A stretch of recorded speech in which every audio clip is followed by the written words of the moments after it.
kitab untuk manusia.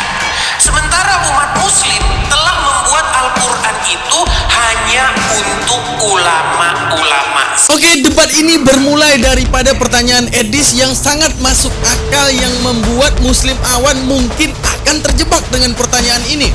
Fa'in kunta, apabila engkau Muhammad fi syakin, dalam keraguan, mimma, tentang apa-apa anzalna yang telah kami turunkan ilaika kepadamu, fas'al, maka tabiin sistem ilmunya, yang nanti akan sampai ke tabiin, yang tabiin sampai ke sahabat, yang sahabat adalah menyaksikan langsung Rasulullah untuk tahu intonasi teks, untuk tahu cerita turunnya hal tersebut. Tapi tenang, kita punya Gus Wafi, seorang lulusan Pondok Sidogiri, yang akan menjelaskan kepada Edis, langsung membuat dirinya tercengang. Dan juga ada saya sebagai pereaksi video yang akan menjelaskan sistemasi logika kenapa kita harus mengikuti para ulama dalam menjabarkan Al-Quran. Maka tanpa kita perpanjang lagi, jangan skip iklan, jangan lupa subscribe, like, dan komen. Mari menyaksikan video sampai selesai karena banyak banget ilmu yang belum Anda ketahui yang Anda bisa nimba di sini. Terima kasih banyak, selamat menyaksikan.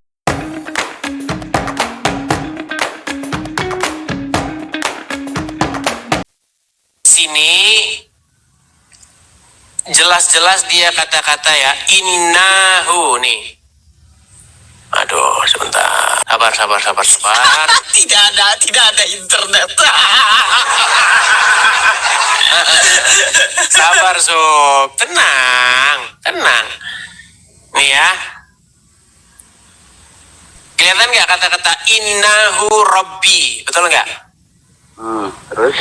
Nah, waktu dia mengucapkan innahu itu artinya sesungguhnya, rabbi. Ini maksudnya kata Robbi ini ditujukan kepada siapa? Kepada raja. Gak kedengeran? Kepada raja. Gak kedengeran? Kecil tak? Suaranya kecil. Kepada raja. Oke, berarti ditujukan kepada manusia, betul? Ya, manusia. Nah, waktu dia bilang Robbi itu manusia, Allah termasuk Robbinya juga nggak? Iya, terus? Berarti berapa Robnya Nabi Yusuf di sini? Gini, boleh saya jawab? Boleh nggak saya jawab nih? Gini, sebelum dijawab, saya cuma bilang begini. Gini, Ustadz, yang menjadi keprihatinan saya, ketika kita menyebut Yesus sebagai Tuhan, Bapa di surga sebagai Tuhan, itu sebenarnya sama kayak begitu loh, Ustadz. Jadi Yesus itu Rob kami, Bapa di surga juga Rob kami. Oh, begitu. Paham. Maksud Anda, kata Tuhan yang disematkan kepada Yesus bukan Tuhan penguasa, tapi hanya sekedar pimpinan di bumi, gitu. Emang definisi Tuhan itu apa? Nah, kan gini, Anda bertanya ke saya, seolah-olah Robbun itu ada yang manusia, ada yang sang penguasa segalanya. Nah, itu sama tergantung seperti kami. Rob itu siapa dulu? Tunggu dulu. Ini saya perjelas dulu. Anda mengatakan sama seperti kami, Ustaz.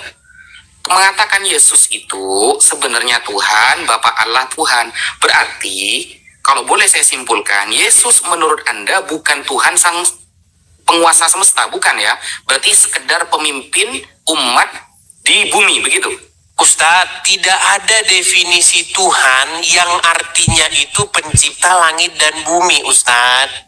Rob itu, Tuhan itu definisinya adalah seseorang atau sesuatu yang kepadanya kita menaklukkan diri. Tuh, berarti Yesus menurut Mas Edis sama seperti status Robbi yang bermakna raja di surat Yusuf. Bapa di surga juga statusnya begitu, sama juga. Sama. Bukan cuma Yesus saja, Bapa di surga juga statusnya juga Rob yang seperti itu. Karena definisi Rob itu ya itu. Berarti Bapa di surga pun bukan penguasa langit dan bumi. Enggak berat ini definisi. Kan Rob juga. Kan disebut Rob juga. Begini loh Ustaz, kita itu bukan membicarakan sesuatu yang di luar yang sedang kita bahas.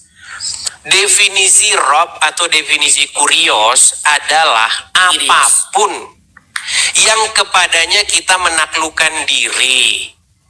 Begitu loh. Berarti Bapak di surga Jadi- dan Yesus bukan penguasa dalam konteks sebutan rob ya? Siapa bilang? Ini makanya saya bilang diskusi kita ini agak sulit gini. Biar Ustadz paham yang ada di dalam kepala saya. Gini loh. Kalau Ustadz tanya sama saya, atau sebenarnya pengertian Al-Quran sendiri, setan itu bisa jadi robnya seseorang nggak? Bisa. Bisa, makanya sekarang itu tergantung apakah kita menjadikan dia sebagai rob kita gitu loh. Makanya sebenarnya begini Ustadz, apa yang saya temukan dari Al-Quran dan yang saya temukan dari Al-Quran dan Alkitab itu sebenarnya ya sama aja. Bahwasanya seseorang itu kalau dia mau jadi orang yang Kristen sejati, dia itu harus mengambil Bapa di surga sebagai robnya dengan perantaraan firman-Nya atau anaknya yang diutus ke dunia, dan juga dengan perantaraan Roh Kudusnya. Jadi Yesus dan Roh Kudus itu rob yang datang daripada Bapa di surga. Jadi dengan menjadikan Yesus Tuhan, dengan menjadikan Yesus Rob, itu tidak menjadi kemusyrikan seperti yang ada di pikirannya orang Islam. Karena orang Islam sesungguhnya melakukan hal yang sama. Mereka menjadikan Sekarang saya tanya balik Muhammad, ya. oke, mereka menjadikan Muhammad sebagai robnya. Bagaimana cara umat muslim menjadikan Muhammad sebagai robnya? Dengan cara tahluk, patuh, taat kepada Muhammad. Makanya ketika Muhammad berkata, orang muslim harus berseru, sami'na wa ta'na. Kami mendengar dan kami taat. Intinya sama aja kok. Jadi intinya Iya. Islam Paham. menuhankan Allah dengan perantaraan Muhammad, Kristen menuhankan Bapa di surga dengan perantaraan Yesus dan Roh Kudus. Selesai diskusi kita. Oke. Silakan. Berarti kalau boleh saya simpulkan begini Mas Edis. Islam menuhankan Allah melalui jalur Nabi Muhammad. Ya. Berarti apapun yang diperintahkan Nabi Muhammad itu statusnya diperintahkan oleh Allah. Betul. Pandangan Islam Mas Edis, Allah ini sang penciptanya. Nabi Muhammad adalah wasilahnya. Nah, kalau memang sama seperti itu, berarti pemahaman Mas Edis di dalam kekristenan adalah Bapa adalah sang penciptanya, Yesus hanya seorang utusannya.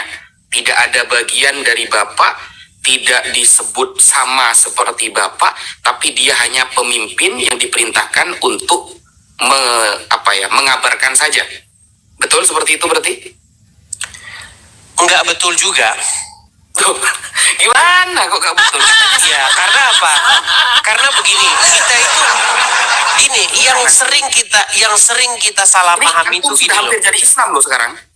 Begini, yang sering kita salah pahami itu, kita tidak bisa membedakan sang pencipta dengan Tuhan gitu loh.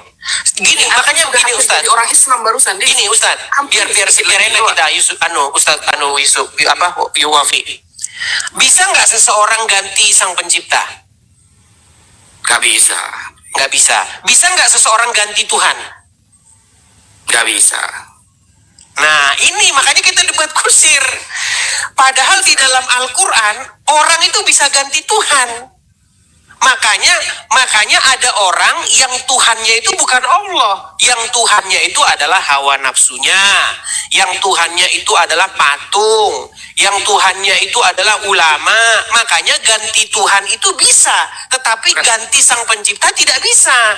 Makanya Ya, kita debat kusir terus di sini, Ya, Ustaz. makanya titik tekan saya bahwa status Nabi Muhammad dengan status Yesus itu sama, kata Mas Edis. Jadi dia ini hanya Pengertiannya. Ya, hanya Bukan statusnya yang sama, pengertiannya sama. Iya, maksudnya itu tugasnya sama, status pengertiannya sama. Nah, berarti ketika kita mentaati Nabi Muhammad yang notabene-nya perintah itu datang dari Allah, Mas Edis mentaati Yesus yang notabene perintahnya datang dari Sang Bapa. Bapa di surga. Berarti Yesus dengan Nabi Muhammad adalah utusan Sang Pencipta. Begitu. Saya tidak mengakui Muhammad utusan sang pencipta. Itu masalahnya. Bukan perbandingan kamu tadi. Perbandingannya kurang lebih ya. Berarti Yesus ini utusan, Nabi Muhammad utusan. Jadi mereka adalah utusan. Di balik Betul. mereka ada sang pencipta yang mengutus dan mengatur mereka, betul? Ya, tetapi dalam konsep ini saya tidak mengakui bahwa Allah itu sang pencipta dan Nah, Muhammad dalam konteks utusan ini sang berarti- pencipta gitu. Iya, saya tidak sedang bahas itu. Yang saya bahas adalah status kedudukan Nabi Muhammad dengan Yesus sama-sama utusan. Kamu kan mengatakan kita tidak perlu berdebat lagi Iya. kalau sudah sepakat, kan begitu? Ya, nah masalahnya begini sekarang. Masalahnya kenapa kita tidak mengikuti Yesus, malah mengikuti Muhammad? Karena kalau mengikuti Muhammad, maka kita itu akan seperti Muhammad. Setuju nggak? Oh, berarti kalau kita mengikuti Yesus, kita akan sama seperti Yesus, kena salib juga nanti. Inilah. Berarti kalau mengikuti Muhammad, kita akan seperti Muhammad tinggal di Arab. Oh iya dong. Iya dong. Jadi begini, maksudnya begini. Mengikut itu maksudnya seperti apa sih? Mengikut itu maksudnya kita itu Temanya meneladani. begini. Temanya begini. Lebih pantas mana mengikuti Nabi Muhammad atau mengikuti Yesus? Nah itu, gitu. Oke. Jadi intinya itu sebenarnya begini, menjadi Kristen adalah membuat dirimu semakin hari semakin serupa dan segambar dengan Yesus. Menjadi Islam adalah membuat dirimu semakin hari semakin serupa dan segambar dengan Muhammad. Nah masalahnya kalau orang mirip seperti Muhammad itu akan bahaya. Karena Muhammad di dalam Al-Quran itu dicontohkan sebagai orang yang berbuat salah dan berbuat dosa. Contoh, Udah.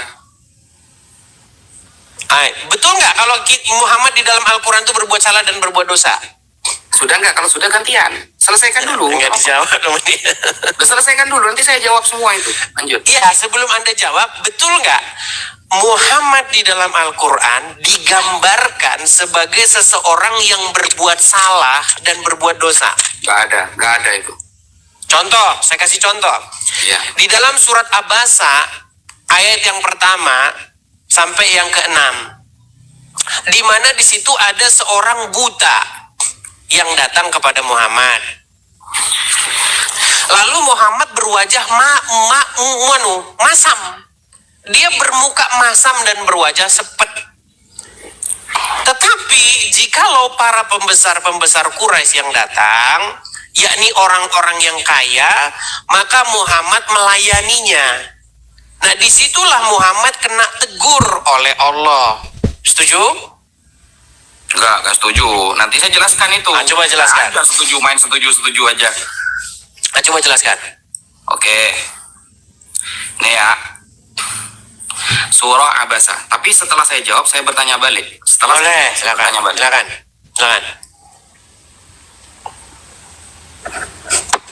Kabur nantinya di sini. Kalau saya ini nggak perlu, Silakan. saya nggak perlu banyak kesana kemari, enggak, langsung data yang saya sebutkan. Langsung data. Begitu ya. Nih ya. Bismillahirrahmanirrahim. Abasa wa tawalla an ja'ahul a'ma. Saat itu wajah Nabi bermuka masam ketika ada seorang buta yang mendatanginya. Nah, kenapa wajah Nabi bermuka masam, Mas Edis? Apakah karena yang datang adalah orang miskin? Bukan pembesar Quraisy orang kaya? Oh, tidak Mas Edis. Coba kita sebutkan. Ini ya, Abasa wa tawalla. Wahua, siapa? Aktor yang buta itu siapa? Namanya Ibnu Ummi Maktum. Namanya nih yang datang kepada Nabi nih. Wasmuhu Abdullah bin Shurah bin Malik bin Rabi'ah Al-Fihri. Itu nama panjangnya. Beliau datang min Bani Amir Bani Lu'ay. Dia datang dari Bani Amir Bani Lu'ay. Wadzalika annahu ata Rasulullah. Saat itu dia mendatangi Rasulullah.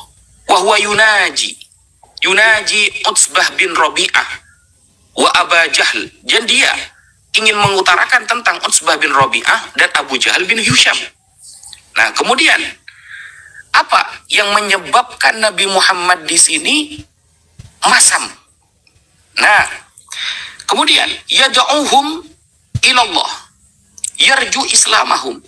Kemudian beliau Rasulullah mendoakan kepada Allah agar mereka itu menjadi umat Islam. Faqala Ibnu Ummi Maktum, ya Rasulullah, ya Rasulullah, wahai Rasulullah, akri'ni wa allimni mimma 'allamakallah. Berikan aku pengetahuan tentang apa yang telah Allah ajarkan kepadamu.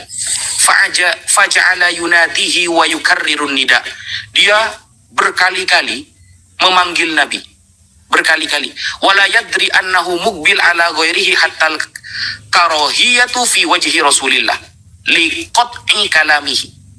Karena dia berkali-kali memanggil Nabi dan memotong ucapan Nabi sampai menyebabkan wajah Rasulullah tidak ini ada dalilnya nih. Wa yukarrirun nida. Memanggil Nabi sampai menyebabkan wajah Nabi nggak enak kepada dia. Liqat'i kalamihi. Ini ya ada lafal liqat'i kalamihi. Mana tadi guys? Karena dia memotong-motong pembicaraan Nabi, bukan karena dia adalah orang miskin, dia adalah orang kaya. Oh bukan ya, saudaraku, bukan. Jadi jangan ngarang-ngarang cerita, tampilkan.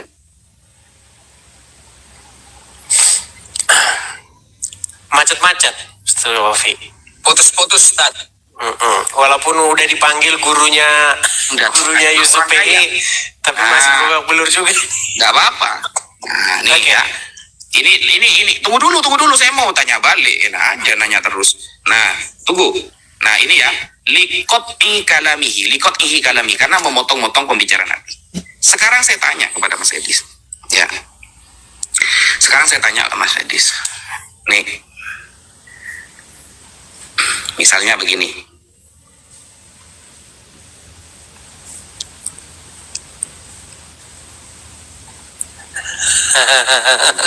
Jangan panik dulu nih.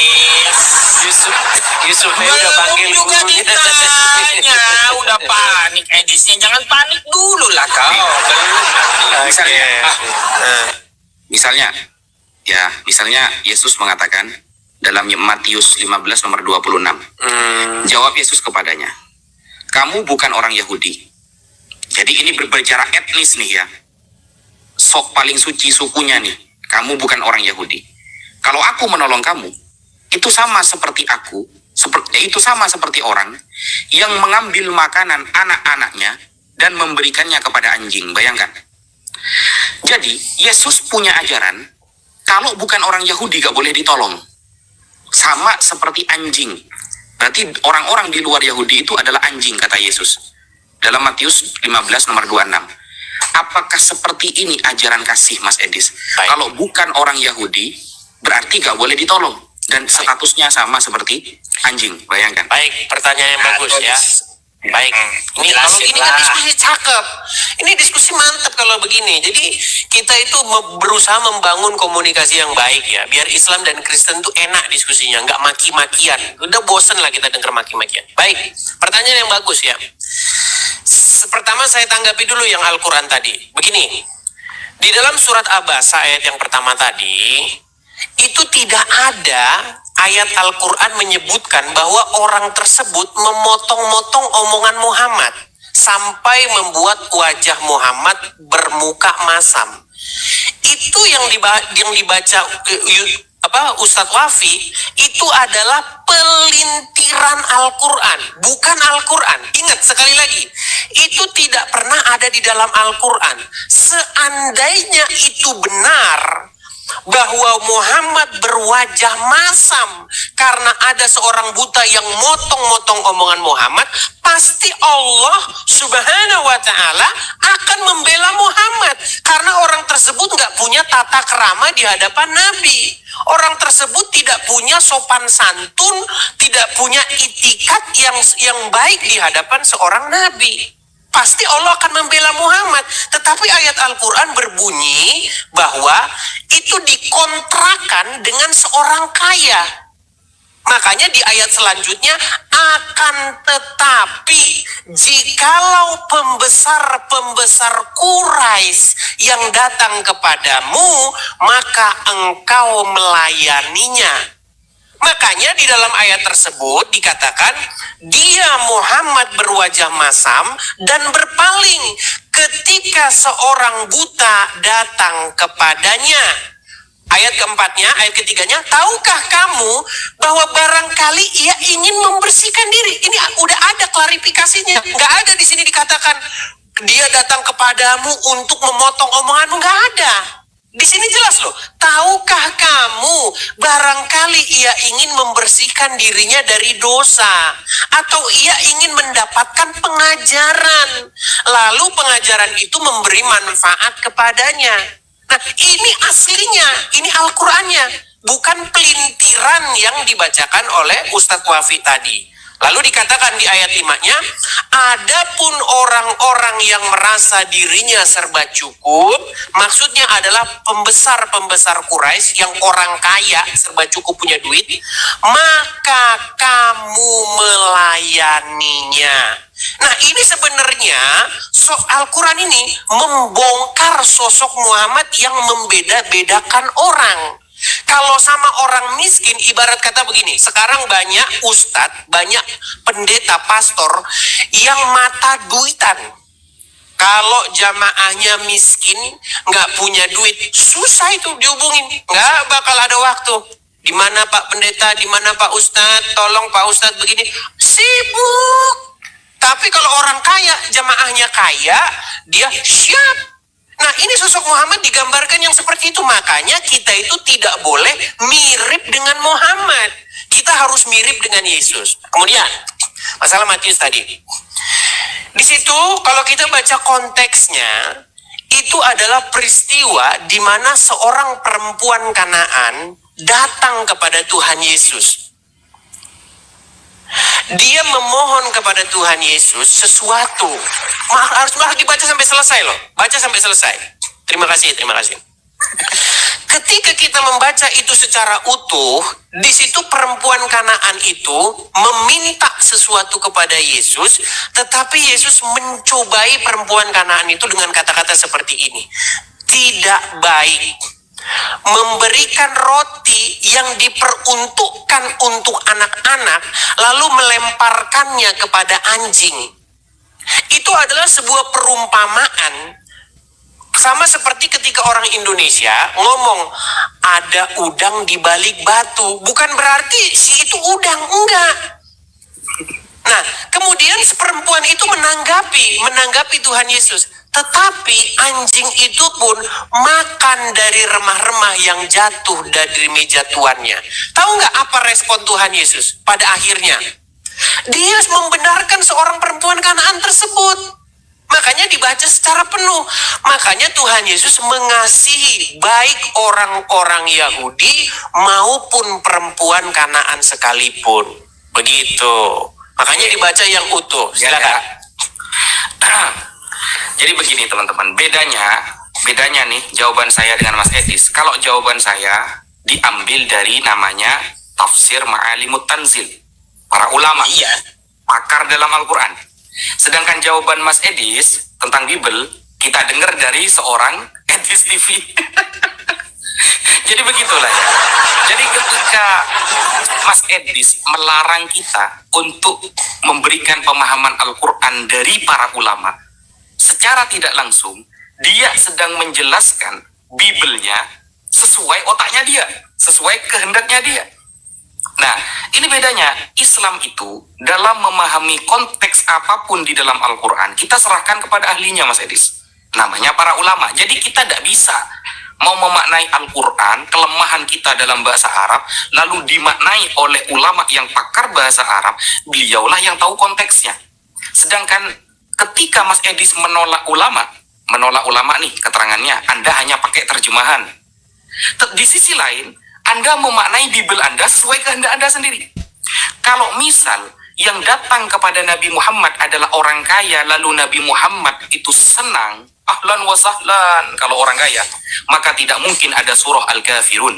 Kita cek surah Al-Kafirun yang datang orang-orang pembesar Arab semua yang menawarkan kepada Nabi. Apakah Nabi kemudian ahlan wa sahlan, selamat datang wahai saudaraku, lalu Nabi itu kayak senang gitu kedatangan orang kaya? Oh tidak, saudaraku. Kita lihat ya. Bismillahirrahmanirrahim. Qul ya ayyuhal kafirun. Katakanlah wahai Muhammad, wahai orang-orang kafir. La a'budu ma ta'budun. Aku tidak akan menyembah apa yang kalian sembah. Wala antum a'biduna ma a'bud. Dan kalian tidak akan menyembah apa yang aku sembah. Ini jawaban tegas. Ketika siapa yang datang kepada Nabi, ini ya, nazalat fi rahtin min Quraisy. Ini datang ketika utusan-utusan pembesar Quraisy datang kepada Rasulullah. Salah satunya adalah Al-Harith bin Qais As-Sahmi. Kemudian Wal-As bin Wa'il. Kemudian Al-Walid bin Al-Mughirah. Wah, ini orang-orang kayanya, ini pimpinan ini. Pimpinan Quraisy yang kaya-kaya ini, yang datang ini. Kemudian bin Abdi Yaghus. Kemudian Wal-Aswad bin Al-Muttalib bin Asad. Wa Umayyah bin Khalaf. Qalu ya Muhammad halumma fattabi. Wahai Muhammad, ayo ikuti kami. Fattabi dinana. Wanattabi dinaka. Nanti kalau kamu ikut agama saya pun akan ikut agama kamu. Tapi Allah langsung turunkan surah Al-Kafirun bahwa Nabi Muhammad jangankan senyum, tapi beliau menjawabnya dengan tegas tanpa senyuman, menunjukkan bahwa beliau Rasulullah beliau bukan utusan dunia, tapi beliau adalah utusan Allah Subhanahu wa taala. Ada buktinya dalam Al-Qur'an. Makanya kata Mas Edis, jangan dibaca separuh-separuh. Hanya ketika Ibnu Ummi Maktum datang, Nabi Muhammad mukanya masam, lalu ditafsiri, oh nanti kalau ketemu orang kaya, Nabi Muhammad akan senang. Ternyata ketika turun surah Al-Kafirun, Nabi Muhammad tegas, wahai orang-orang kafir, kata Nabi Muhammad. Bukan begini, wahai saudaraku, mohon maaf ya, mohon maaf, afwan, alafu, saya tidak bisa ikut kamu. Oh, tidak. Nabi Muhammad mengatakan, ya ayyuhal kafirun, wahai orang-orang kafir. La a'budu ma ta'budun. Aku tidak akan pernah menyembah apa yang kalian sembah. Apakah Nabi Muhammad kememes-kememes? Senyum-senyum karena di depannya orang kaya? Tidak, saudara. Itu tertulis dan diabadikan oleh Allah di dalam surah Al-Kafirun. Sedangkan kita dari tadi, ketika bertanya tentang Matius, bahwa kata Yesus, jawab Yesus adalah, ketika aku menolong kamu, karena kamu bukan orang Yahudi, berarti aku menolong anjing. Berarti orang yang di luar Yahudi, kata Yesus, adalah anjing. Kita tidak menjelaskan keterangan itu dari pakarnya, tapi Mas Edis langsung menjelaskan pribadinya. Bahkan Mas Edis mengatakan ini kan perumpamaan. Oke, kalau kita mau bahas perumpamaan, Mas Edis, saya mau tanya, ilmu untuk memahami perumpamaan Bible itu namanya ilmu apa, Mas Edis? Kalau Al-Quran, kita punya balaghah. Balaghah babnya dibagi menjadi 3. Ada ma'ani, ada bayan, ada bade'. Kemudian di dalam Al-Quran itu ada yang namanya itu istilah lughatul arabiyyah al-fusha. Ketikan bahasa Arabnya harus fasih. Ada balaghahnya, ada majaznya, ada majaz itu dibagi menjadi 2. Ada majaz mufrad, ada majaz murakkab, kemudian ada kinayahnya. Bayangkan, perumpamaannya ada, namanya ilmu balaghah. Sekarang saya tanya nih sama Mas Edis, kita dengarkan ada 34.000 orang. Saya pengen nanya ilmu majaz, ilmu perumpamaan untuk memahami bahasa Yesus, namanya ilmu apa dan ilmunya terbagi menjadi berapa? Silakan dijawab, Mas Edis. Baik, ilmu Al-Kibul lah, Ustaz. Baik, agak sedikit melebar di kemana-mana. Kalau di Bible itu ilmu Al-Kibul itu. Sub, kamu diem aja lah, Sub. Kamu udah panggil gurumu ini karena kamu nggak mampu berdebat dengan saya. Oke, baik, saya jawab ya. Jadi begini, ini sangat-sangat memprihatinkan ya. Karena tadi Ustadz Wafi mengatakan begini, inilah kami Islam. Saya menjawab berdasarkan tafsir.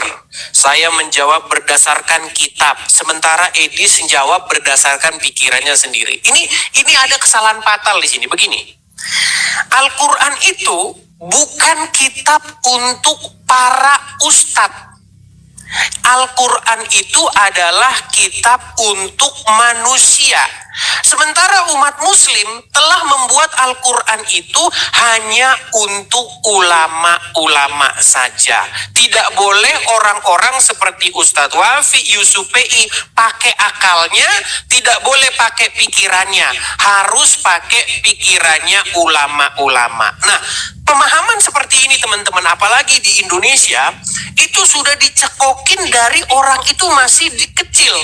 Kamu nggak boleh nafsir Al-Quran karena kamu nggak punya otak dan nggak punya pikiran.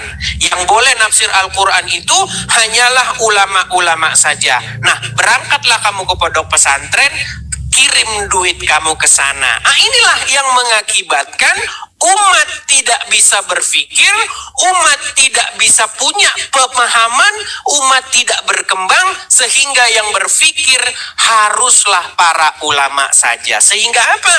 Sehingga orang berbondong-bondong dikirim ke pondok pesantren untuk manggut-manggut apa kata ulama mereka. Yang demikian itulah kesesatan mereka yang tidak melampaui batas. Padahal di dalam Al-Quran tidak ada ayat yang mengatakan bahwa orang biasa tidak boleh berpikir, orang biasa tidak boleh menafsirkan atau... Oke, izin teman-teman sekalian sedikit menanggapi ya. Nah, perhatikan. Kalian gak bisa pungkiri apa yang dikatakan Edis ini masuk akal juga. Kalau Tuhan menurunkan Al-Quran untuk menginformasi kepada seluruh manusia, kenapa kita harus mendengar ulama? Ulama juga manusia dan kita juga manusia. Lalu di mana bedanya sama Katolik? Coba kita lihat. Kalau kita berdebat dengan Katolik, mereka penjelasan Bible ini tidak boleh dengan otak mereka. Di mana mereka harus merujuk kepada bapak-bapak pendeta terdahulu ataupun pendapat bapak-bapak pendeta terdahulu, konsili dan sebagainya. Mereka akan merujuk kepada katekismus gereja dan magisterium dan lain-lain. Lalu apa beda dengan Islam? Islam dengan kitab suci Al-Quran, kita harus mendengarkan ulama. Dengan kitab-kitab rujukan, yaitu kitab tafsir. Menurut Edis, ini logika nggak benar. Kenapa? Ini dua kubu Katolik dan Islam, ini adalah logika yang tidak benar. Kenapa menjadi logika yang tidak benar? Karena berlandaskan kebenaran informasi daripada Tuhan, berlandaskan pendapatnya kepada pendapat orang lain. Logik nggak teman-teman? Bagus nggak pendapat Edis? Bagus. Untuk ini saya tepuk tangan. Karena dia berpikir kritis. Oke.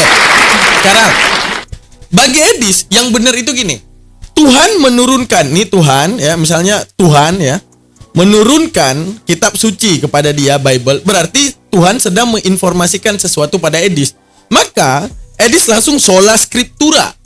Apa itu sola scriptura? Teks, cerna teks, ambil kesimpulan, maka itu jawaban. Maka inilah yang benar. Maka tadi timbul pertanyaan Edis terhadap kita semua bahwa informasi daripada Tuhan itu kan untuk manusia. Berarti setiap manusia boleh memikirkan dan boleh mencerna. Ngapain ikut ulama? Di mana jauh beda kita berdebat dengan Katolik yang mereka merujuk kepada pendapat Bapak Gereja dan pendapat kita Islam kepada para ulama. Simak penjabarannya teman-teman sekalian. Perbedaannya, kalau di Kristen, misalnya Katolik, ketika mereka merujuk kepada Bapak Gereja, ini mutlak. Kalau Tuhan 3 ya 3, kalau Tuhan 3 dalam 1 ya 3 dalam 1, berapa ada Tuhannya tetap 1 sekalipun nampaknya 3. Mereka dituntut untuk iman, dituntut untuk percaya dan mutlak kembali kepada Bapak Gereja dan tiada bantah. Tapi kalau kita di Islam, adatnya para ulama berbeda. Misalnya di dalam Islam, ya kita merujuk kepada ulama. Di mana peluang mengikuti para ulama ini masih ada kemungkinan mubahasah. Kalian pasti tahu, pendapat ulama itu sering misalnya antara mazhab dan mazhab. Pendapat ulama yang ini ikhtilaf oleh ulama yang ini, ikhtilaf lagi oleh ulama yang ini. Artinya, menunjukkan bahwa setiap pendapat manusia di Islam, kalau masih belum ditemukan relevansi kebenarannya, masih dibahaskan. Untuk menunjukkan apa? Islam menuntut kekritisan. Lalu, dalam proses mubahasah tersebut terhadap satu pendapat yang belum ditemukan titik puncak ataupun akar permasalahan di dalam Islam, maka akan ada pastinya istiqra'. Apa itu istiqra'? Mengadakan penelitian, mengumpulkan segala pendapat tentang satu case. Satu case yang sedang diteliti, dikumpulkan segala pendapat. Setelah dikumpulkan segala pendapat, ditinjau pendapat satu persatu itu landasannya apa? Bukan sekedar berpendapat dan imani saja. Itu di Islam. bahwa setiap pendapat itu dikritisi. Kamu ngambil dari hadis yang mana? Berapa hadis yang kamu ambil? Berapa derajat hadis yang saling bertabrakan? Berapa derajat hadis yang sahih? Berapa derajat hadis yang hasan? Berapa hadis dhaif yang kamu bawakan? Sehingga kemudian dengan kecocokan ayat Al-Quran yang seperti apa, sehingga keluarlah pendapatmu. Artinya, adanya istiqra', penelitian daripada setiap pendapat. Bahkan ikhtilaf. Artinya yang ikhtilaf, orang yang berbeda pendapat pun ditinjau ulang oleh kontemporer selanjutnya apabila belum ditemui akarnya. Dan selanjutnya ada takhrij.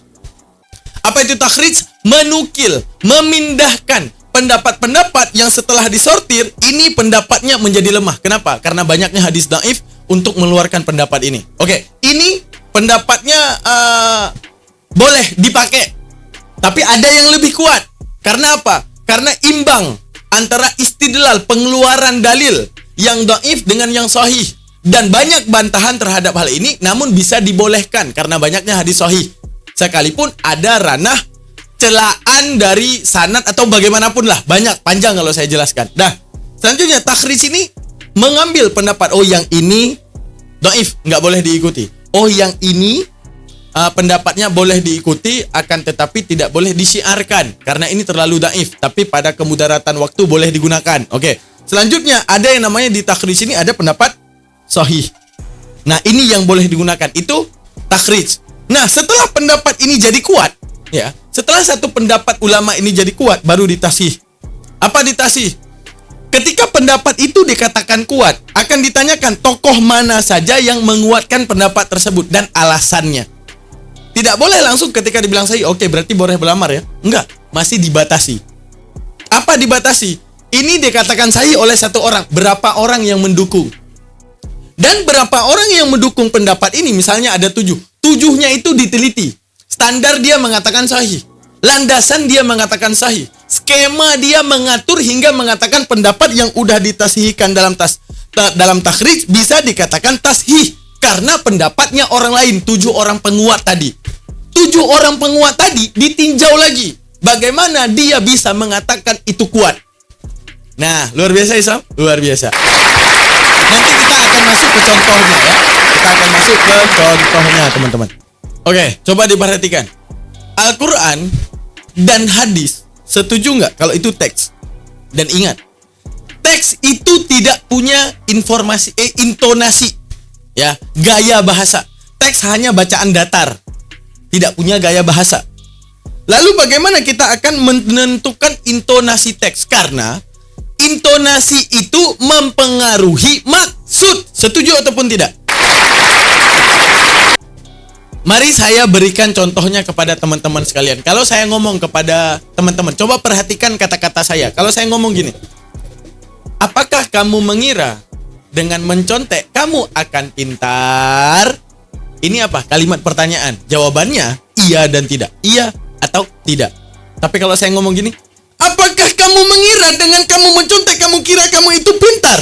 Ini beda artinya dengan yang tadi. Tadinya pertanyaan, yang ini penegasan. Pertanyaan untuk menegaskan dan tak perlu jawaban. Bisa dipahami? Bisa dipahami teman-teman? Bisa dipahami? Maka perlunya diketahui di antara hadis dan Al-Quran yang itu berupa teks, bagaimana intonasinya. Enggak mungkin flat, enggak mungkin datar ketika Allah menyampaikan. Mana penegasan dari Allah, mana pertanyaan dari Allah, mana pertanyaan untuk menegaskan dari Allah. Dari mana kita tahu? Karena itu sifatnya teks. Kalau omongan orang kita bisa tahu, oh dia saat itu ngomongnya lagi marah. Karena apa? Kita ngomong langsung dengan orang tersebut. Tapi kalau teks, gimana kita menentukan Nabi saat itu sedang menegaskan, Nabi saat itu sedang menginfokan saja, Nabi saat itu sedang bersedih dan berbicara, Nabi saat itu sedang senang dan berbicara. Dari mana kita tahu? Maka intonasi teks itu dapat ditentukan dari gramatikal. Ya, daripada gramatikal, artinya sistemasi kata dalam bahasa Arab itu ada nahu yang menjelaskan mekanisme kata, saraf sistemasi kata, sistemasi ya, sistem kata itu berubah dan segalanya. Selanjutnya ada balaghah. Balaghah itu apa? Kata-kata yang sifatnya sastrawi untuk menunjukkan kerasnya maksud satu bahasa. Itu daripada gramatika. Nah, kemudian selanjutnya, kalau Al-Quran dibahas daripada asbabun nuzul, kalau hadis dibahas daripada asbabul wurud. Maksudnya bagaimana Bang Damar? untuk menentukan intonasi teks, ketika Al-Quran turun kepada Rasulullah, pertama Al-Quran dulu kita bahas. Ketika Al-Quran itu turun kepada Rasulullah, kita harus melihat, memang ini info yang sifatnya wajib, dan saat itu Rasulullah sedang tenang, bukan karena ada penolakan atau adanya penindasan, adanya pembantahan, maka kita tahu ini khabari, sifat info. Wahai manusia, sujudlah kamu, info. Tapi kalau ada yang menegah, kalau ada yang membantah Rasulullah, turun ayat, ini sifatnya tegas. Mas, paham maksudnya? Ini sifatnya tegas. Woi, sujudlah kamu hanya kepada Allah, gitu. Karena apa? Urut hadisnya karena ada bantah. Ya, ataupun turun ayatnya karena ada bantah. Maka dari itu, nggak ada yang tahu hal ini selain Rasulullah sendiri tentang maksud dirinya, dan Allah sendiri yang paham akan segala kejadian di bumi. Dan siapa? Orang yang berada di sekitar Rasulullah yang menyaksikan kejadian saat itu. Baik Rasulullah dalam keadaan tersenyum, dalam keadaan senang, dalam keadaan tidak suka, dalam keadaan apapun. Cuma orang sekelilingnya, para sahabatnya yang tahu kejadian Rasulullah berbicara hal tersebut. Jadi kesimpulannya kita pahami dulu bahwa wurud itu asbabul wurud adalah sebab Nabi mengeluarkan omongan tersebut dan menjadi hadis. Asbabun nuzul, sebab ayat itu diturunkan. Maka kita harus meninjau kondisi apa sehingga ayat itu diturunkan. Kalau memang info maka lembut, maka sifatnya info saja. Kalau ada penolakan, ini sifatnya keras ataupun dinamakan dengan taukid. Lalu apa kaitannya dengan para ulama, Bang? Oke, perhatikan bahwa era Rasulullah itu sudah berabad-abad di belakang kita, teman-teman.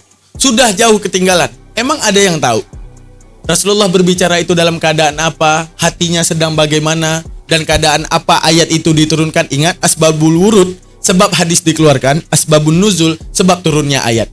Yang paling tahu Nabi mengatakan ayat Al-Quran tersebut, membacakan ayat Al-Quran tersebut sedang apa, ataupun membicarakan satu hadis itu tentang apa, yang paling tahu itu sahabat yang pertama. Karena apa? Orang yang berada di sekitaran Rasulullah pasti paling tahu Rasulullah itu dalam keadaan apa menyebutkan satu hadis. Maka para sahabatlah yang akan menukilkan, para sahabatlah yang akan meriwayatkan dan menceritakan. Saat itu Rasulullah sedang dibantah, saat itu datanglah orang kafir bla bla bla bla. Maka Rasulullah mengeluarkan hadis itu. Maka kita pahami intonasi hadis ini keras. Kenapa? Karena mereka membantah. Lalu para sahabat yang dekat dengan tabi'in, yang mengikuti sahabat. Nah, yang para sahabat mengajarkan setiap hadis tersebut kepada tabi'in. Nah, kepada tabi'in ini juga mereka menanyakan kepada para sahabat tentang keadaan daripada hadis itu diucapkan ataupun ayat itu diturunkan. Selanjutnya ada tabi'in yang akan mendengarkan periwayatan daripada tabi'in, dan seterusnya sampai ke imam ahli tafsir nanti. Ada Syekh Ibnu Katsir, Al-Qurtubi, Al-Jalalain. Di mana mereka ini kenapa kita dengarkan? Kenapa kita dengarkan mereka dalam proses penjabaran Al-Quran, dan kita tidak boleh menjabarkan sendiri? Karena apa? Karena mereka melakukan istiqro lagi. Apa itu istiqro, teman-teman? Istiqro adalah penelitian mereka. Di mana Imam Jalalain meneliti satu, Imam Jalalain, Imam Al-Qurtubi, Imam Ibnu Katsir meneliti satu ayat di dalam Al-Quran. Di mana mereka akan mencari guru. Yang guru itu punya sanad ilmu kepada guru yang lain, yang guru punya guru, yang guru punya guru, yang guru punya guru, guru nanti akan sampai ke tabi'in sistem ilmunya, yang nanti akan sampai ke tabi'in, yang tabi'in sampai ke sahabat, yang sahabat adalah menyaksikan langsung Rasulullah untuk tahu intonasi teks, untuk tahu cerita turunnya hal tersebut, untuk tahu maksud daripada hadis dan Al-Quran tersebut di balik turunnya ayat. Makanya kita harus mendengarkan mereka. Karena mereka bukan sekedar berpendapat dan mengarang cerita di tafsir. Tidak. Mereka mencari guru dulu yang pertama. Yang gurunya itu punya guru. Yang gurunya punya guru bisa sampai ke lisan Rasulullah. Kalau tidak, maka Imam Jalalain pasti ditolak. Itu di dalam Islam. Oh, Imam Jalalain bilang gini-gini. Di dalam Islam nggak bisa terima mentah mengatakan langsung benar. Enggak. Tapi tinjau dulu. Garis dia mengeluarkan pendapat dan akar dia mengeluarkan pendapat itu dari mana. Sehingga setelah penelitian kami ya, ataupun orang-orang yang di kelas mustambat di pondok, paham kenapa dia harus dipercaya. Karena di Islam kebenaran bukan karena tokoh, akan tetapi karena dalil yang kokoh. Maka akan ditinjau bagaimana Imam Jalalain mengeluarkan dalil-dalil yang kokoh seputar penjabaran ayat yang itu masuk kepada lisan Rasulullah, yang sahabat menyaksikan Rasulullah menyampaikan hal tersebut. Ada Imam Al-Qurtubi, sama. Imam Ibnu Katsir, sama. Sistemnya sama. Sehingga kita bisa percaya mereka. Akan tetapi kalau dalam kekristenan sangat beda. Bapak gereja itu, dimana walaupun nggak masuk akal, terima saja kita. Kalau mereka ya terima saja. Tapi kalau ini Imam Jalalain, misalnya Imam Jalalain teruji ulama besar ngomong apa, ternyata Allah punya hidung dua, misalnya dia yang ngomong apa, misalnya ayat yang dia bawakan di cocokologi, tetap ditolak, tetap akan dipertanyakan, kenapa kamu bilang Allah dua? Kapan Rasulullah ngomong itu? Siapa yang mentasihi pendapat itu? Berapa orang yang setuju pendapat kamu? Kenapa dulunya tidak pernah ada yang membahas ini sebelum era Rasulullah?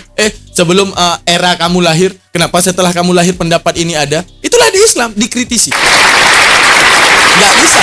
Satu hal yang tak punya landasan langsung diiyakan gak bisa kalau di Islam. Oke. Lalu pertanyaan kita nih, seperti pertanyaan Edis. Apakah Islam gak boleh berpikir langsung kepada Al-Quran? Boleh. Sangat-sangat boleh. Syarat.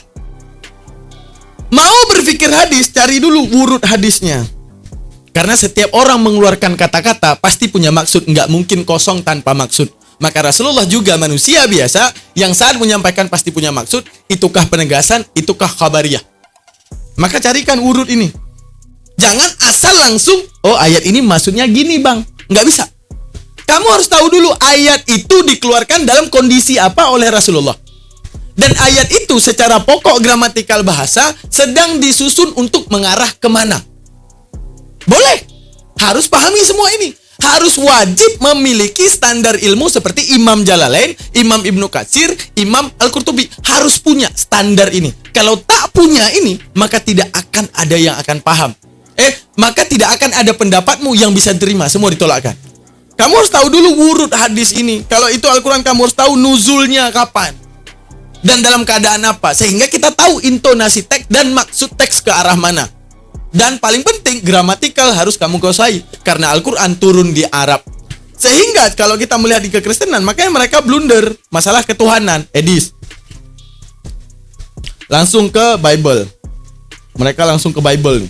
Nah, ketika mereka langsung ke Bible, ya terserah isi otak mereka. Sekarang saya bilang, isi otak manusia beda-beda apa sama? Beda-beda. Kadang si orang ini melihat Bible, ayat Matius dikombin sama Lukas, jadi ini, keluarlah denom Kristen, Uanes. Misalnya, dikombin, dioplos, Matius, Lukas, sama Yohanes, dioplos sama Kisah Para Rasul. Akhirnya, Yesus itu bukan 3 dalam 1, tapi 1 yang di dalamnya ada 3. Nah, gitu. Udah.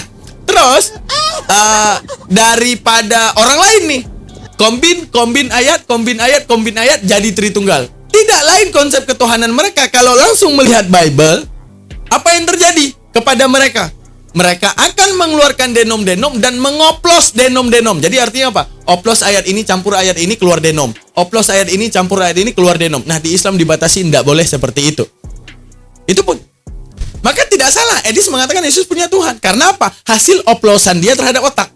Dan orang yang mendukung Tritunggal, misalnya Elia Miron dan Joseph Katolik dan beberapa orang Katolik, karena apa? Hasil oplosannya seperti ini, keluarlah Tritunggal. Belum lagi Marcion yang mengatakan Yahweh di perjanjian lama adalah iblis. Karena begitu kejam, datang Yesus untuk membantah perintah Yahweh. Artinya Yesus Tuhan baru yang tidak setuju dengan peraturan Tuhan yang lama.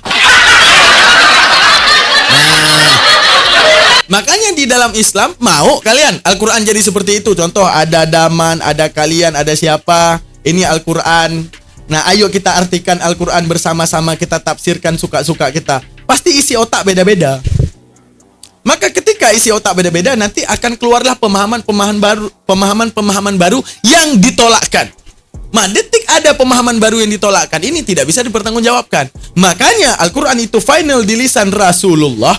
Maka setelah itu wajibnya kita mencari sanad, sistemasi Rasulullah berbicara, bagaimana Rasulullah berbicara, dan intonasinya seperti apa, dan maksud Rasulullah seperti apa. Maka pentingnya ilmu yang berkesinambungan kepada lisan Rasulullah. Karena Al-Quran turun kepada Rasulullah, dan Rasulullah yang punya kewajiban untuk menjabarkan Al-Quran. Maka kalau kita mau untuk menjabarkan Al-Quran sesuai otak kita, boleh ikutilah Imam Jalalain bagaimana cara dia berilmu, mengeluarkan pendapat, yaitu melakukan istiqra. Alhamdulillah. Insya Allah teman-teman sekalian udah pada paham ya. Alhamdulillah. Yuk kita lanjutkan videonya. Let's go. Angkatlah kamu ke pondok pesantren, kirim duit kamu ke sana. Nah, inilah yang mengakibatkan umat tidak bisa berpikir, umat tidak bisa punya pemahaman, umat tidak berkembang, sehingga yang berpikir haruslah para ulama saja. Sehingga apa? Sehingga orang berbondong-bondong dikirim ke pondok pesantren untuk manggut-manggut apa kata ulama mereka. Yang demikian itulah kesesatan mereka yang tidak melampaui batas. Padahal di dalam Al-Quran tidak ada ayat yang mengatakan bahwa orang biasa tidak boleh berpikir, orang biasa tidak boleh menafsirkan atau memahami Al-Quran. Gak ada. Al-Quran itu memang harus dipahami oleh para pembacanya semua. Siapapun yang membaca Al-Quran itulah yang harus memahaminya. Gak boleh harus, kalau saya nggak boleh harus pakai otaknya si Anu. Nggak boleh begitu, Ustaz. Lagian kalau akhirnya kita mengikuti para ulama tadi yang Pak Ustadz tunjukkan tadi kitabnya, kita malah tersesat karena apa? Karena mengikuti pelintiran dan karangan-karangan mereka. Karena apa? Karena Al-Quran jelas mengatakan orang itu datang kepada Muhammad bisa jadi dia ingin mendapat pelajaran. Boleh jadi dia mencari petunjuk, tapi boro-boro buru-buru difitnah bahwasanya dia datang kepada Muhammad katanya untuk motong-motong omongan Muhammad.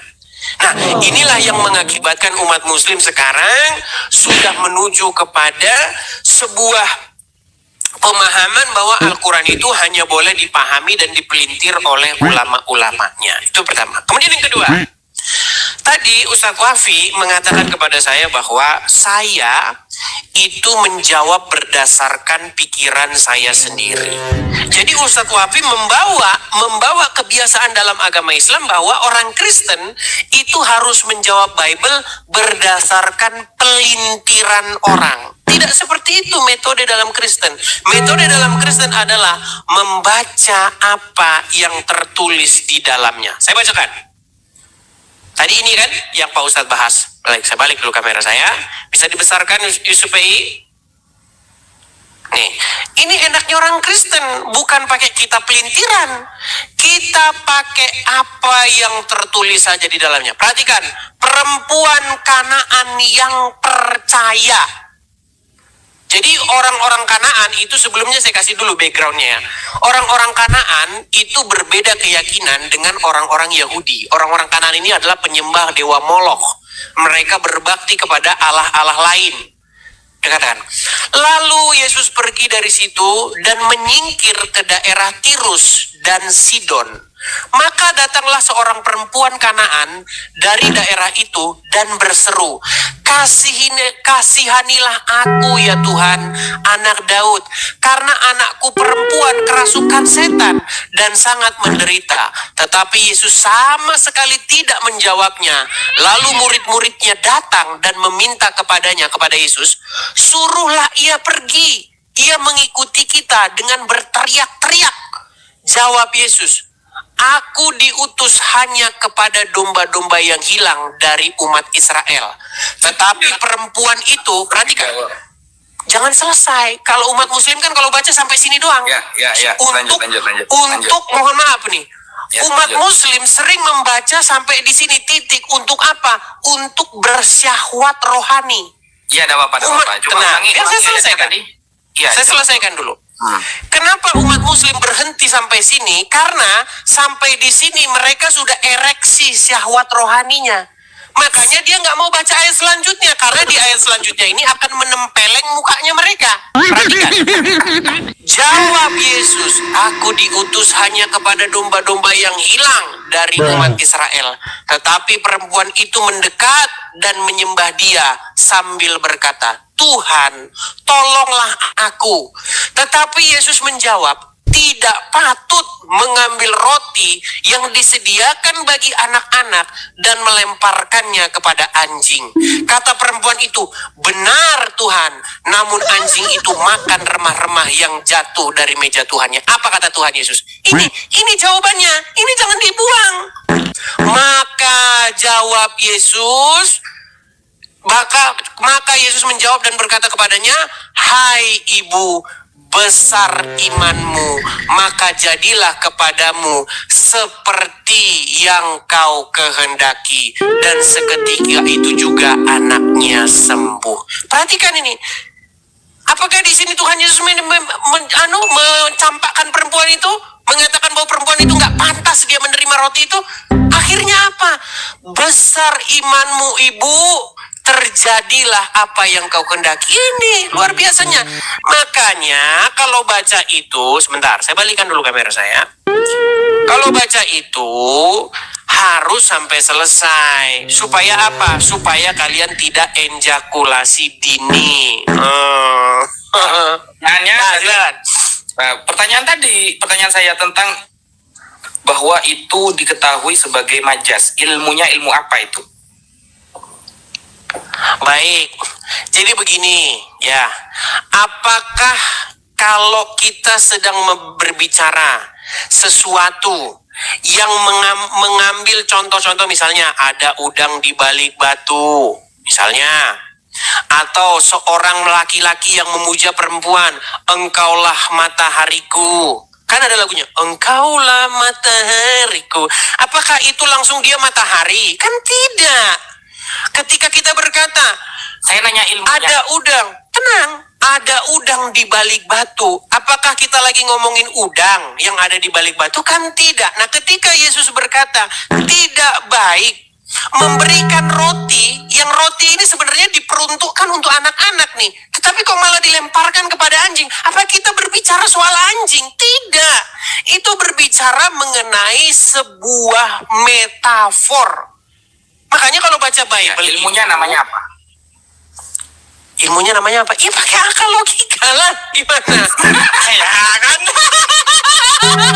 Akibul ilmunya. Kita, begini loh Wafi, kita itu tidak boleh. Bully dari tadi teman-teman. Ya itu penonton yang menilai. Gini saja. Kita tidak usah saling menilai. Semua dikembalikan kepada penonton. Nah, silakan tanggapannya. Ternyata saya 5 menit mendengarkan jawaban Mas Edis dikibuli. saya kira begini. Ada ilmu sastra tentang pemahaman Bible bahwa perumpamaan ini nanti arahnya ke sini, perumpamaan ini arahnya ke sana. Saya kira ada keren lah gitu ya. Karena begini Mas Edis, kita disajikan kitab suci Bible dalam pandangan Anda ya, itu dalam berbahasa Indonesia, sudah berbentuk bahasa Indonesia. Jadi, kalau memang perumpamaan itu sesuai otak kita masing-masing, maka jangan pernah salahkan umat Islam ketika umat Islam memahaminya sedemikian rupa. Karena kita sudah disajikan bahasa Indonesianya, gak ada ilmunya gitu loh. Beda sama Quran Mas Edis. Kalau Quran, sebelum belajar Quran nih, Rasulullah sudah mengatakan, ini bukan saya ya, ini bukan pribadi saya yang mengatakan kita harus ikut ulama, bukan dari saya. Tapi dari orang itu diturunkan Al-Quran oleh Allah, siapa? Nabi Muhammad Sallallahu Alaihi Wasallam. Begitu kata Nabi Muhammad. Ini bukan ngarang dari saya Mas Edi. Ini bedanya. Saya tidak pernah pakai otak saya gitu loh. Tapi saya menggunakan otaknya Nabi Muhammad Sallallahu Alaihi Wasallam, sang pembawa risalah, sang pemegang Al-Quran. Apa kata beliau? Innal ulama warafatul anbiya. Sesungguhnya para ulama adalah pewaris para nabi. Innal anbiya lam yuwarithu dinaron wala dirhaman. Para nabi itu tidak mewariskan uang, tidak mewariskan dirham. Innama warrathu al-ilmah. Tapi para ulama mewariskan ilmu. Faman akhadha bihi faqad akhadha bi khattin wafir. Maka ilmu ini saya baca terjemahannya. Kamu kan minta terjemahannya. Warisan tersebut ia telah mengambil bagian dari banyak. Berarti dia sudah mengambil banyak dari bagian para nabi. Ketika yang diambil dari para ulama adalah ilmunya. Yang ngomong seperti itu bukan saya Mas Edis, tapi adalah Nabi Muhammad Sallallahu Alaihi Wasallam. Itulah bedanya Islam. Dikasih tahu cara memahaminya oleh sang pemegang Qurannya. ikuti ulama karena dia pewaris para nabi. Kita nggak pakai otak-otak sendiri sehingga sampai pemahamannya kayak orang nggak ada otak gitu loh. Bukan. Kita ikut Nabi Muhammad itu sesuai dengan tuntunan dari Allah. Begitu. Beda sama Mas Edis. Mas Edis tadi mengatakan, pakai apa ilmu perumpamaannya? Ya pakai akal logika. Sehingga kalau pakai akal logika, maka tidak memungkinkan orang-orang itu akan memahami secara maksimal. Tidak bisa. Satu ayat Al-Quran, Mas Edis, dipahami dalam Al-Quran. Bisa dipahami ayat ini turun siang hari atau turun malam hari. Namanya ayatul laili wa ayatul nahar. Ada namanya nasikh dan mansukhnya. Belum kita belajar asbabun nuzulnya. Belum kita belajar asbabul wurudnya. Belum kita belajar majas kinayahnya. Belum kita belajar muqaddam muakhornya. Belum kita belajar banyak. Gitu loh. Apakah itu dari kita? Oh bukan. Itu bukan dari kita pribadi, Bang. Itu dari sang pemimpin syariatnya, yaitu Nabi Muhammad SAW. Makanya enak ada orang yang bisa memahami secara maksimal. Kalau kita disodorkan terjemahan, tidak ada ilmu yang digeluti dalam memahaminya, maka wajar semua orang menyatakan dirinya ada Roh Kudus. Yang oneness bilang dirinya ada Roh Kudus. Yang mengatakan dirinya ada Roh Kudus. Tunggu dulu, jangan kepanasan, santai Mas. Saya kan mendengarkan secara sesama dari tadi kan. Nah gitu. Ya, yang oneness mengatakan dirinya ada Roh Kudus. Yang Yahudi mengatakan dirinya golongan yang selamat. Semuanya seperti itu. Begitu. Baik. Dicari mana data yang maksimal? Nggak ada, Mas. Baik. Sehingga begini, Mas. Tunggu dulu, santai. Okay. Ketika sampean membacakan bukan surah. Dalam Matius 15 tadi. Ini kan bahasa Indonesia ya. Ini bahasa Indonesia. Berarti kita boleh memahaminya itu, kata Mas Edis, sesuai dengan otak dan akal. Nah, jadi begini. Kalau kita memahaminya,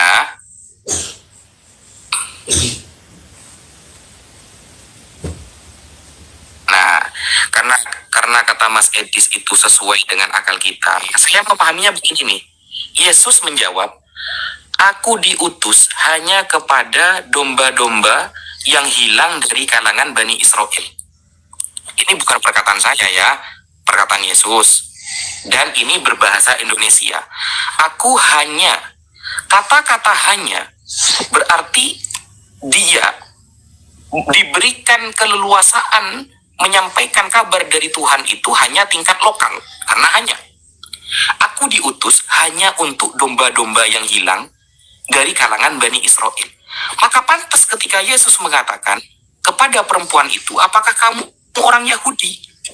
Apakah kamu orang Yahudi? Kalau kamu bukan Yahudi, berarti aku sama dengan memberi kamu makan kepada anjing.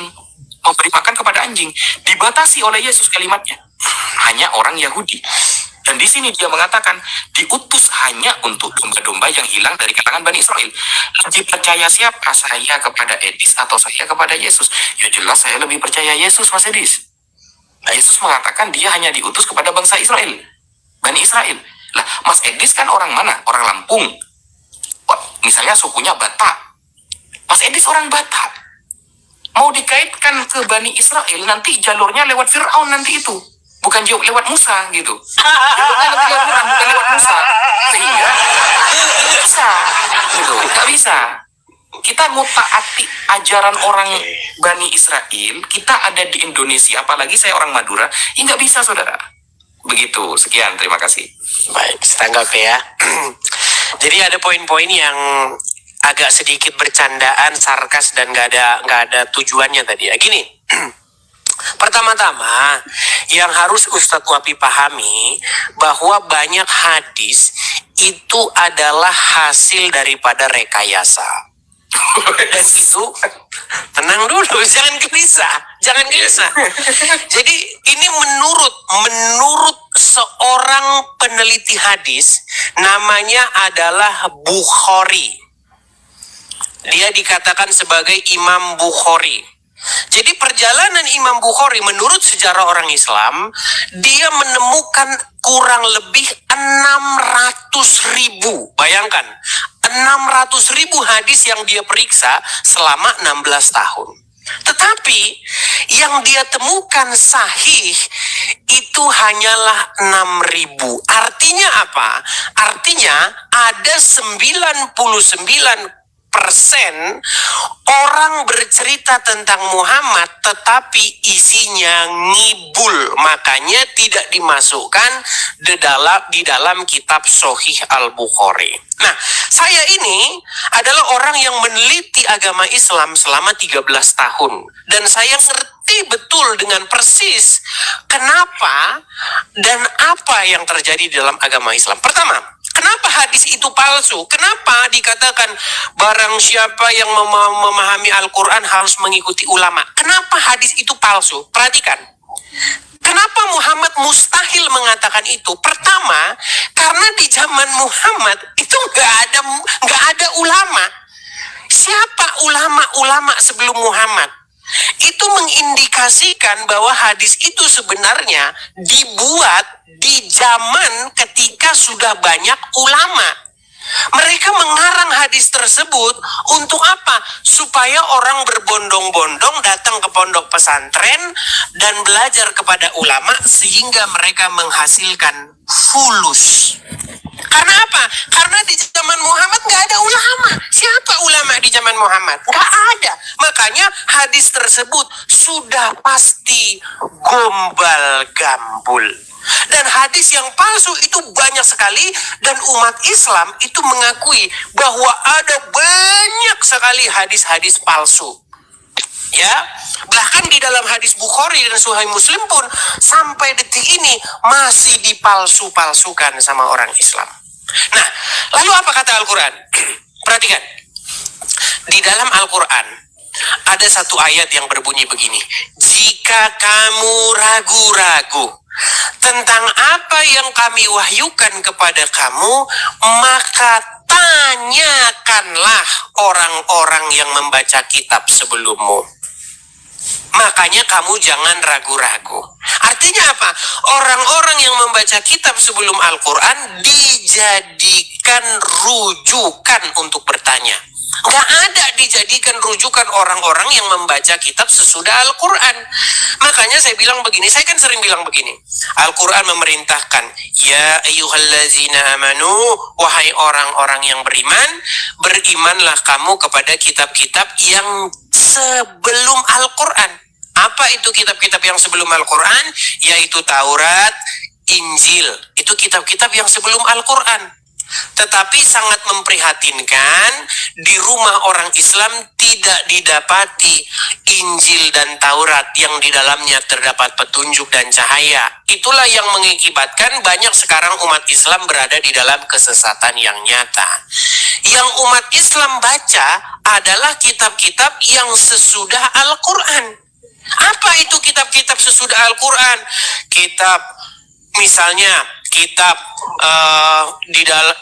di surga nanti burung berdiri 70 tahun tidak turun-turun, ya kan? Betul tidak? Nah, itu kan kitab-kitab yang sesudah Al-Quran. Makanya umat muslim waktu baca Quran, dia baca sambil terbalik begini, sambil tidur-tiduran. Disuruh beriman kepada kitab yang sebelum Al-Quran, yakni Injil, malah akhirnya dibaca terbalik, beriman kepada kitab-kitab yang sesudah Al-Quran, sehingga akhirnya umat. Sebentar, belum, udah gelisah dia. Gelisah. Baik. Kemudian yang kedua, sebenarnya tema kita tadi kan, intinya kita sudah sama tadi ya, bahwa kita itu sudah merujuk kepada satu kesimpulan. Siapakah yang harus kita ikuti? Siapakah yang harus kita mirip dengan dia? Mirip dengan Yesus atau mirip dengan Muhammad? Jelas, Injil berkata bahwa Yesus tidak bercacat celah. Tipu tidak ada di mulutnya. Perhatikan, dia tidak berdusta. Al-Quran membenarkan bahwasanya Isa itu adalah seorang yang suci.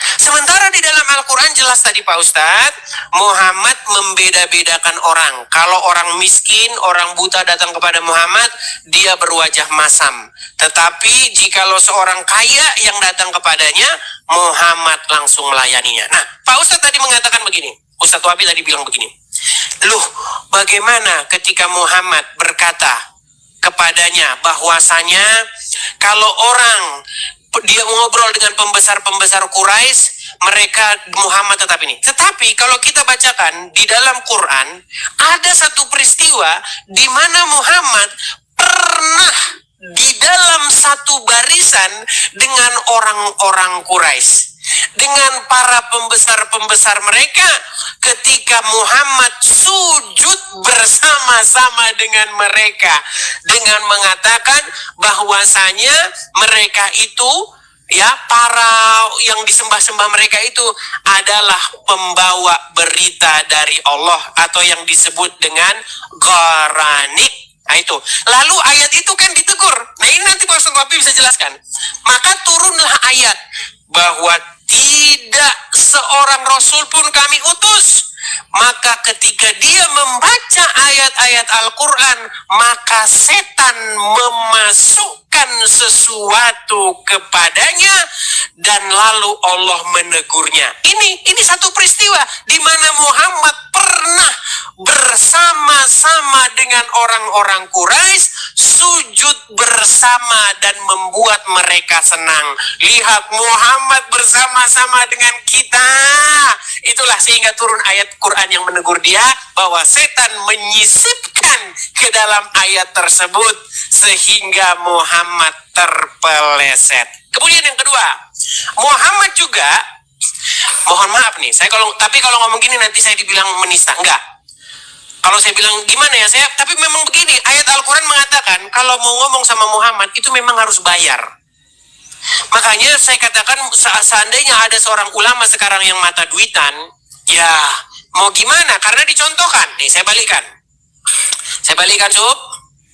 Nanti saya kalau mau ngomong begitu nanti dibilang penistaan agama, jadi nggak usah lah kita bilang Muhammad manu ya. Nih Sub, di dalam Quran surat Al-Mujadalah ayat yang ke-12, perhatikan Sub, dibesarin Sub, Al-Mujadalah ayat yang ke-12. Perhatikan, apakah Muhammad itu dia mementingkan uang? Perhatikan. Hai orang-orang yang beriman, apabila engkau mengadakan pembicaraan khusus dengan Rasul, hendaklah engkau mengeluarkan sedekah alias duit. Tetapi para penerjemah itu menambahkan dalam kurung nih.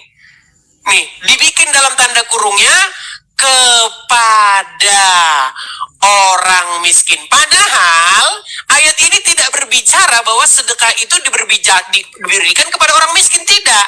Maksudnya sedekah itu dikasih ke Muhammad. Kalau mereka mau ngomong sama Muhammad, mereka harus bayar. Hai orang-orang yang beriman, apabila kamu mengadakan pembicaraan khusus dengan Rasul, maka hendaklah kamu mengeluarkan sedekah sebelum pembicaraan itu. Yang demikian itu lebih baik bagimu dan lebih bersih. Jika kamu tidak memperoleh dalam tanda kurung yang disediakan, maka sesungguhnya Allah Maha Pengampun lagi Maha Penyayang. Tapi sama penerjemah diedit menjadi kepada orang miskin, padahal kepada Muhammad. Silakan. Panjang kali ini ya. Oke. Yang pertama, meskipun pertanyaan kita nggak ada yang dijawab, nggak apa-apa teman-teman ya. Kita fokus ada dakwah yang kita sampaikan tentang Islam, bahwa yang disampaikan Mas Edis semuanya hanya tolak ukurnya sesuai otak Mas Edis, tidak sesuai dengan apa yang telah diajarkan oleh Rasulullah SAW. Meskipun dari tadi pertanyaan saya tentang ilmu apa dalam perumpamaan nggak dijawab. Jadi semua jawabannya adalah sesuai dengan kehendak Mas Edis. Mas Edis melarang kita ikut ulama, tapi orang lain harus mengikuti paham dia. Enggak. Sekarang saya akan menjawab salah satunya tentang ayat yang dibawakan Mas Edis. Jadi ayat ini begini bunyinya. Gharanik. Belum, dari awal dong. Kamu kan panjang tuh. Itu surah Yusuf ya. Surah Yusuf ayat ke-94. Yunus. Surah Yunus ayat ke-94. Ini ya. Fa in kunta fi syakkin mimma anzalna ilaika. Fa in kunta, apabila engkau Muhammad. Nah, ini bedanya nih. Orang Islam pakai langsung original teks nih. Gak pakai terjemahan dalam kurung, buka kurung, apalah itu. Kalau orang Islam begini nih, keren nih orang Islam nih, umat Nabi Muhammad nih, langsung pakai original teks nih. Fa in kunta, apabila engkau Muhammad fi syakkin, dalam keraguan, mimma, tentang apa-apa anzalna, yang telah kami turunkan ilaika kepadamu, fas'al, maka bertanyalah kamu Muhammad, alladzina, kepada orang-orang, yaqra'una, yang membaca Alkitab min qablika, sebelum kamu, laqad ja'akal haq, maka telah datang kepadamu kebenaran sebelum kami, min rabbika, dari Tuhan kamu, ya. Laqad ja'al akal haq, maka telah datang kebenaran kepadamu. Ingat, sampai selesai bacanya, sampai selesai ini ya. Sungguh telah datang kebenaran kepadamu, min rabbika, dari Tuhan kamu, maka fala takunanna minal muntarin, maka janganlah engkau menjadi orang-orang yang ragu. Nah, disuruh bertanya apa? Itu dilanjutkan Mas Edis. Jangan cuma sebegini saja. Gitu loh. Nabi Muhammad disuruh bertanya kepada orang-orang sebelumnya yang membaca kitab-kitab sebelumnya, disuruh nanya apa, kan begitu kan? Justru ini bisa ketabuk antum.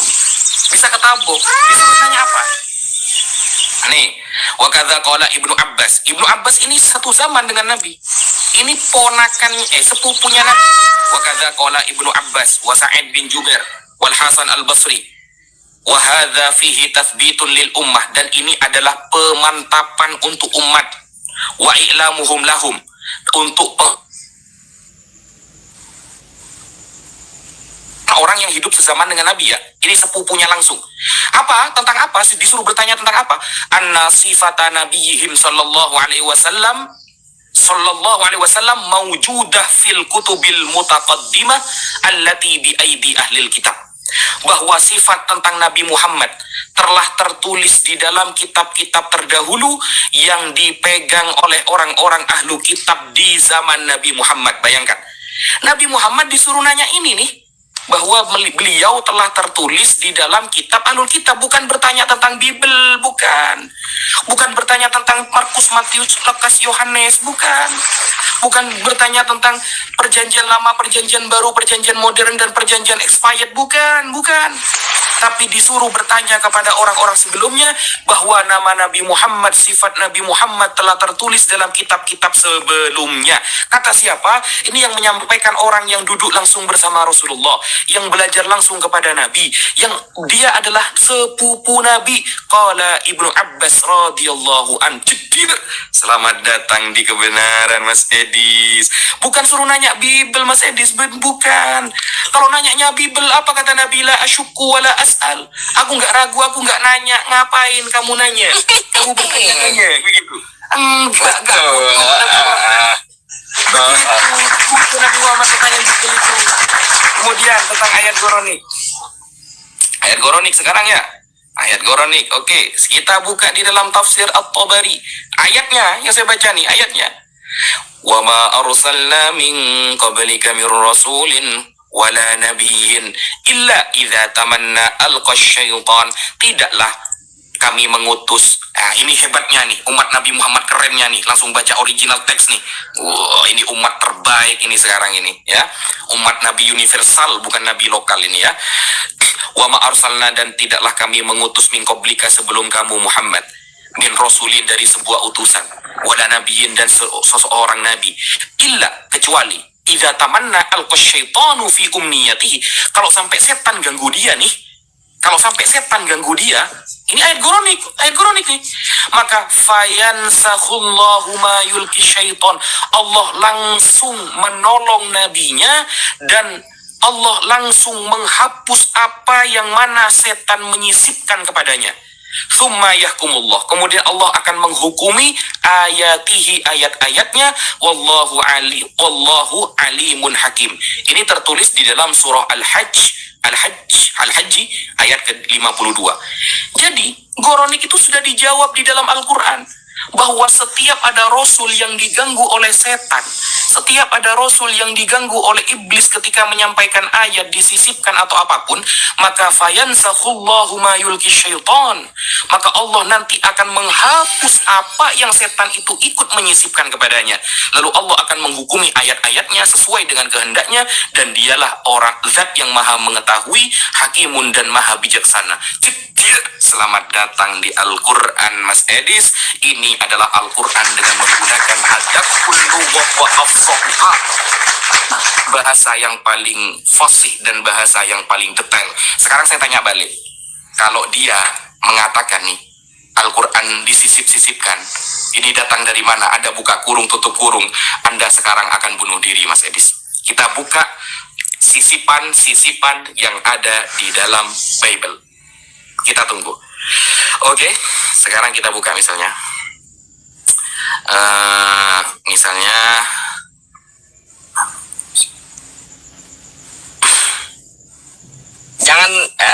jangan terlalu keras, Ustaz. Nanti dia pakai ilmu alkibuli pula yang dia pakai.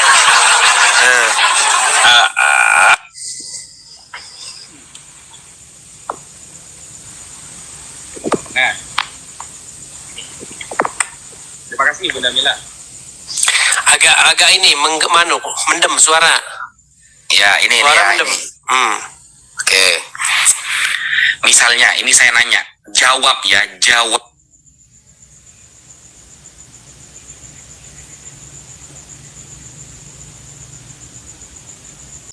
Ini ya. Lalu mereka keluar dan lari meninggalkan kubur itu sebab gentar dan dahsyat menimpa mereka. Mereka tidak mengatakan apa-apa kepada siapapun juga karena takut. Nah, dengan singkat sampai satu paragraf, ini bukan satu kata ya. Satu paragraf ini tidak ditemukan baik di dalam Textus Receptus, baik di dalam Mesora ataupun yang lain. Septuagint nggak ada. Ada satu paragraf muncul menjadi ayat. Pertanyaan saya adalah, adakah data ya di dalam manuskrip tentang keterangan satu paragraf ini? Manuskrip yang lebih tua daripada Sinaiticus. Karena Sinaiticus itu yang paling lengkap. Yang paling lengkap kan Sinaiticus tuh. Kalau kita buka nih, misalnya Sinaiticus ya. Kalau kita lihat di Sinaiticus. Nah, ini kalau kita buka di sini, maka ini akan menimbulkan banyak ayat-ayat tambahan nanti teman-teman. Kita akan membuktikan di sini akan banyak ayat-ayat tambahan. Misalnya kalau kita lihat di Markus, bentar ya. Yakin saya nggak paham Edis ini, pasti. Yakin sih. Di dalam Markus ini Mark chapter 1 ya, chapter 1, lalu kita buka Markus 16 misalnya ini kan ada 16 ada 16 chapter nih ya, 16 chapter. Nah, di sini ini kan abad yang paling tua. Nah, ternyata chapter 16 itu sampai 8 ayat. Sedangkan di Bible yang sekarang sampai 20 ayat. Bayangkan,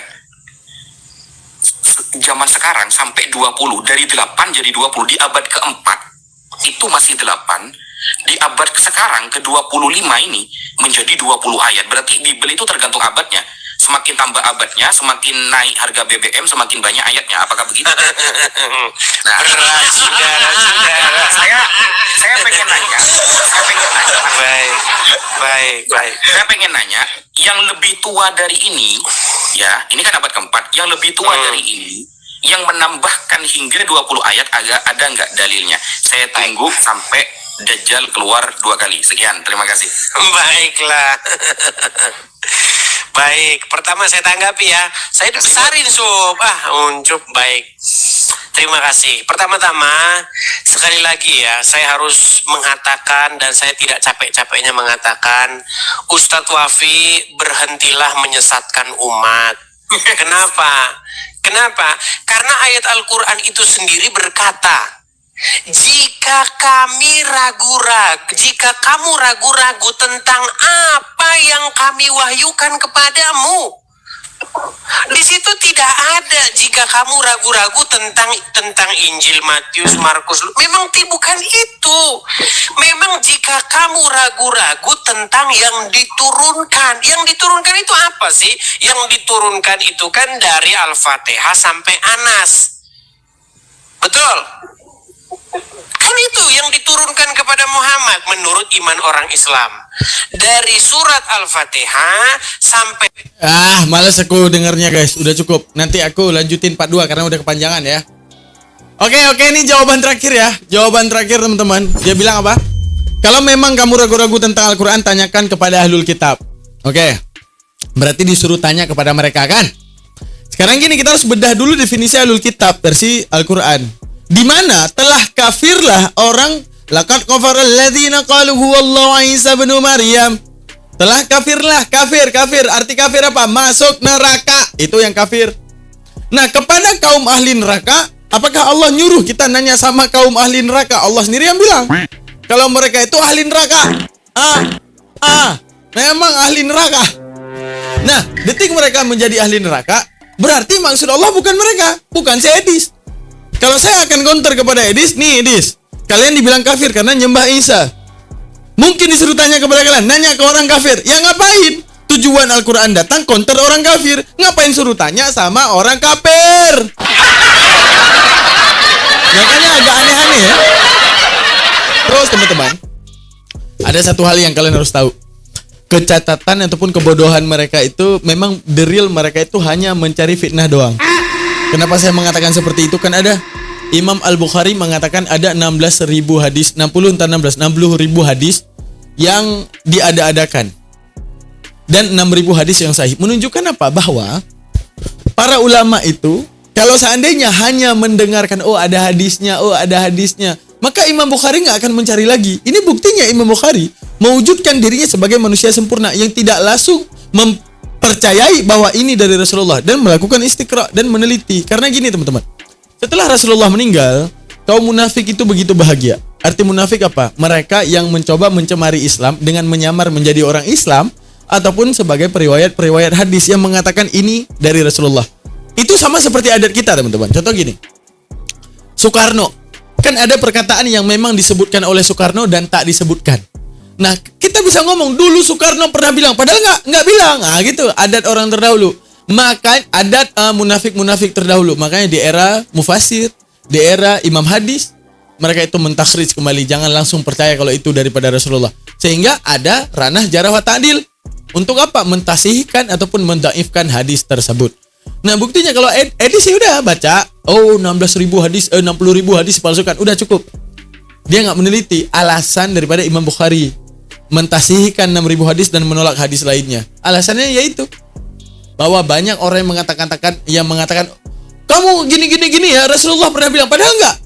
Sama kayak kita bilang, kalian harus memberi uang kepada saya karena dari semenjak Soekarno mengatakan orang Jawa seperti saya keturunan bla bla bla misalnya, mohon maaf saya bawa suku, harus diberikan uang.